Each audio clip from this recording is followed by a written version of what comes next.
देश की सड़कों पर जब नौजवान उतरते हैं तो सिनेमा भी खामोश नहीं रहता।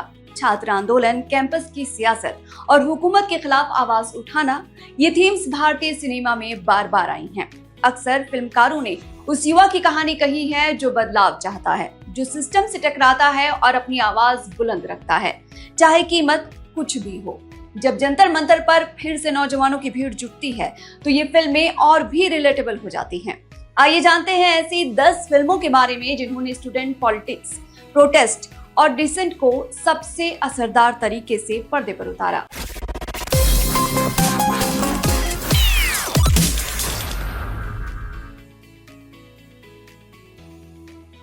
लिस्ट में सबसे पहला नाम आता है रंग दे बसंती का। इसे राकेश ओम प्रकाश मेहरा ने डायरेक्ट किया था और इसमें आमिर खान, सिद्धार्थ, शर्मन जोशी, कुणाल कपूर, अतुल कुलकर्णी, सोहा अली खान, एलिस पैटन और आर माधवन ने काम किया। यूटीवी मोशन पिक्चर्स ने इसे प्रोड्यूस किया था और AR रहमान का म्यूजिक था। एक British documentary film maker Bharat आती है और दिल्ली के कुछ बेफिक्र नौजवानों को अपनी फिल्म में क्रांतिकारियों का रोल करने के लिए चुनती है। ये नौजवान जो पहले देश की सियासत से बिल्कुल बेपरवाह हैं, धीरे धीरे भगत सिंह, चंद्रशेखर आजाद और अशफाक उल्लाह खां के किरदारों में इस कदर डूब जाते हैं कि उनकी सोच बदलने लगती है। जब उनके दोस्त माधवन की मौत डिफेंस डील में हुए करप्शन की वजह से होती है तो ये नौजवान सिस्टम के खिलाफ एक ऐसा कदम उठाते हैं जो उनकी अपनी जिंदगी भी ले लेता है। रंग दे बसंती ने एक पूरी नस्ल को सोचने पर मजबूर कर दिया कि सामाजिक और सियासी मामलों में नौजवानों की कितनी अहम भूमिका है। दर्शकों और समीक्षकों ने इसे हाथों हाथ लिया। रंग दे बसंती इसीलिए खास है क्योंकि इसने ये सवाल उठाया कि आज के नौजवान में भी वही आग है जो कल के क्रांतिकारियों में थी, बस उसे सही दिशा की जरूरत है। इसका म्यूजिक इतना दमदार था कि आज भी प्रोटेस्ट वाली जगहों पर इसके गाने बजते हैं।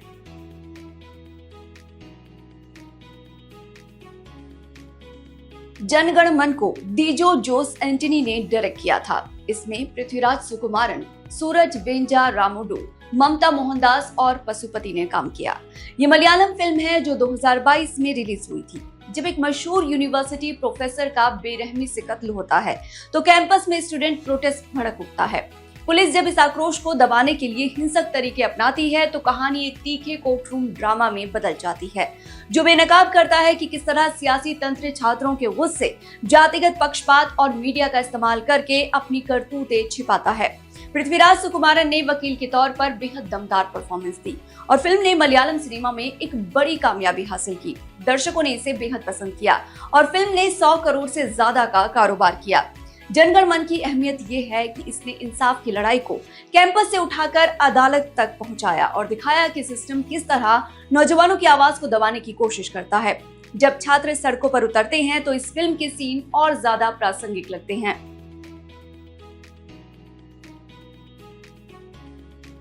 युवा को मणि रत्नम ने डायरेक्ट किया था। इसमें अजय देवगन, अभिषेक बच्चन, विवेक ओबेरॉय, रानी मुखर्जी, करीना कपूर और ईशा देओल ने काम किया। फिल्म 2004 में रिलीज हुई थी और मद्रास टॉकीज ने इसे प्रोड्यूस किया था। कोलकाता में 3 नौजवानों की जिंदगियां उस वक्त टकराती हैं जब एक पुल पर कत्ल की कोशिश होती है। माइकल एक जुझारू स्टूडेंट लीडर है जो नौजवानों को सियासत में लाकर बदलाव लाना चाहता है।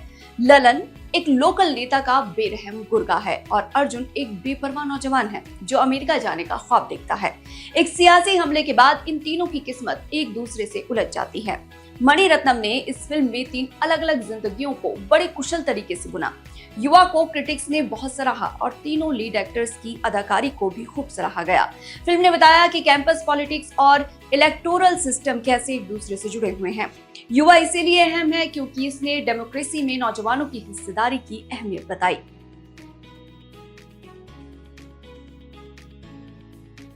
2021 में आई वर्तमानम को सिद्धार्थ शिवा ने डायरेक्ट किया था और पार्वती, रोशन मैथ्यू और सिद्दीक ने काम किया था। शुरू में केरल के CBFC रीजनल ऑफिस ने पहले इसे क्लियरेंस देने से इनकार कर दिया था और बाद में रिवाइजिंग कमेटी के दखल के बाद ये पर्दे पर आई। फाइजा सूफिया एक मलयाली रिसर्च स्कॉलर है जो दिल्ली के एक ऐसी यूनिवर्सिटी कैंपस में आती है जो JNU की तर्ज पर बना है। वो एक ऐसे स्वतंत्रता सेनानी पर अपनी थीसिस लिखना चाहती है जिसने बंटवारे के वक्त मलयाली मुसलमानों को पाकिस्तान जाने से रोका था, लेकिन इस कैंपस में उसका हर कदम सियासी उठापटक के बीच गुजरता है। कम्युनिस्ट, दलित एक्टिविस्ट, सेंट्रिस्ट और दक्षिण पंथी सभी एक ही माहौल में हैं। फिल्म इस बात पर जोर देती है कि जो छात्र जातिगत भेदभाव और फासीवाद के खिलाफ बोलते हैं उन्हें अक्सर राष्ट्र विरोधी करार दे दिया जाता है। समीक्षकों ने फिल्म की नीयत को सराहा, लेकिन एग्जीक्यूशन पर सवाल उठाए। हालांकि कई लोगों ने माना कि फिल्म का मैसेज दमदार था। वर्तमानम को इसीलिए भी जरूरी फिल्म कहा गया है क्योंकि ये वो बात कहने की हिम्मत रखती है जो मेन स्ट्रीम सिनेमा कहने से डरता है।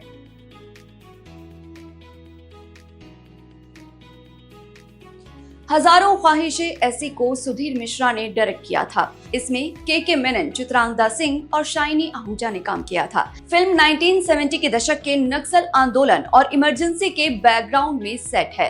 दिल्ली के सेंट स्टीफेंस कॉलेज के 3 छात्रों की जिंदगियां इसका केंद्र हैं। सिद्धार्थ एक जुनूनी लेफ्टिस्ट क्रांतिकारी है जो गांव में जाकर गरीब किसानों को संगठित करना चाहता है। गीता उससे मोहब्बत करती है और उसके मिशन में साथ देती है, जबकि विक्रम एक मौका परस्त इंसान है जो कैपिटलिस्ट सिस्टम में अपनी जगह तलाशता है। फिल्म बताती है कि नौजवानों का आदर्शवाद जब सियासी हकीकत से टकराता है तो क्या होता है। क्रिटिक्स ने इस फिल्म को बेहद सराहा और के मेनन की अदाकारी को उनके करियर की बेहतरीन परफॉर्मेंस में गिना गया। चित्रांगदा सिंह का ये बॉलीवुड डेब्यू था। बॉक्स ऑफिस पर फिल्म बड़ी हिट नहीं बन सकी, लेकिन आज ये हिंदी सिनेमा की एक बेहद अहम कल्ट क्लासिक मानी जाती है। हजारों ख्वाहिशें ऐसी इसीलिए बेजोड़ है क्योंकि इसने क्रांति के जोश और उसके अंजाम दोनों को एक साथ बड़ी ईमानदारी से दिखाया।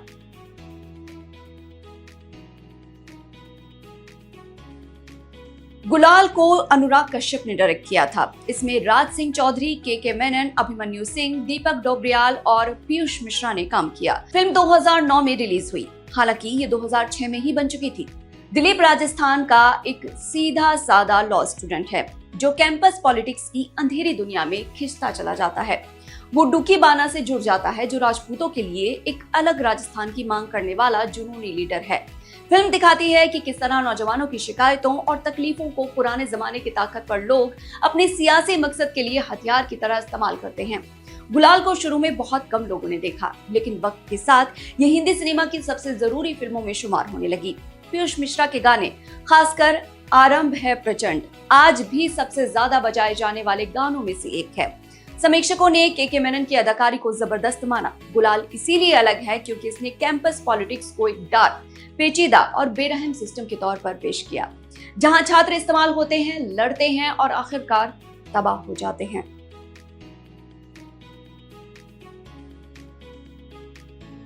हासिल को तिग्मांशु धूलिया ने डायरेक्ट किया था। इसमें जिमी शेरगिल, इरफान खान, ऋषिता भट्ट और आशुतोष राणा ने काम किया था।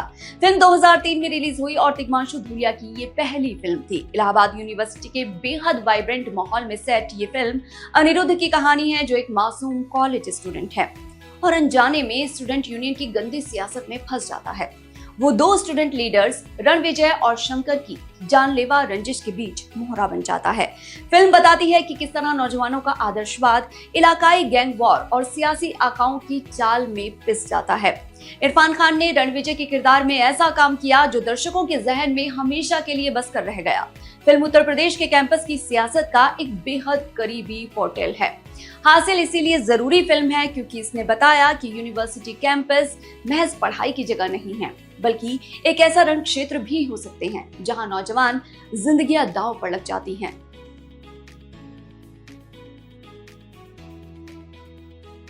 रांझना को आनंद एल रॉय ने डायरेक्ट किया था और इसे हिमांशु शर्मा ने लिखा था। इसमें धनुष, सोनम कपूर और अभय देओल ने काम किया। म्यूजिक AR रहमान का था। बनारस का हिंदू नौजवान कुंदन बचपन से मुस्लिम लड़की जोया से मोहब्बत करता है। जोया जब JNU में दाखिला लेती है तो वहां स्टूडेंट लीडर अकरम से उसे प्यार हो जाता है। फिल्म की दूसरी इनिंग में कहानी बनारस से दिल्ली के सियासी माहौल में आ जाती है, जहां JNU की आइडियोलॉजिकल दुनिया, स्टूडेंट यूनियन और इलेक्शन की सियासत सब एक साथ सामने आती है।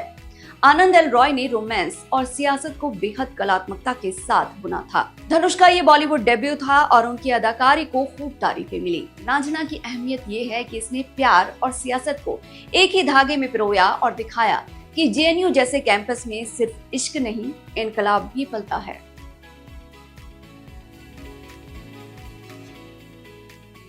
आरक्षण को प्रकाश झा ने डायरेक्ट किया था और इसमें अमिताभ बच्चन, सैफ अली खान, मनोज वाजपेयी, दीपिका पादुकोण और प्रतीक बब्बर ने काम किया था।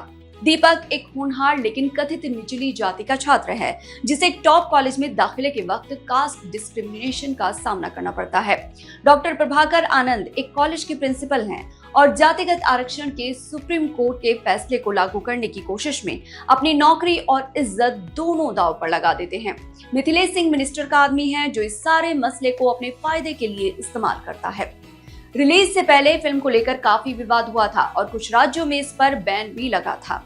आरक्षण इसलिए भी अहम है क्योंकि इसमें तालीम, जाति और सियासत के बीच के रिश्ते पर एक बड़ी बहस छिड़ी, जो आज भी उतनी ही जरूरी है।